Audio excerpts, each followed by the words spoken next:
見ててね。今日は、飼い主さんとボール遊びをしております。ボールが雪に埋もれちゃいましたね。さあ芝さんは、ボールを雪から取り出せるでしょうか？あんなに顔を突っ込んで、可愛いですね。楽しいね。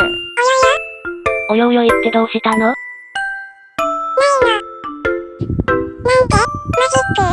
本当にどこ行っちゃったんでしょう？嘘ですね。あ、相変わらずそそっかしいですね。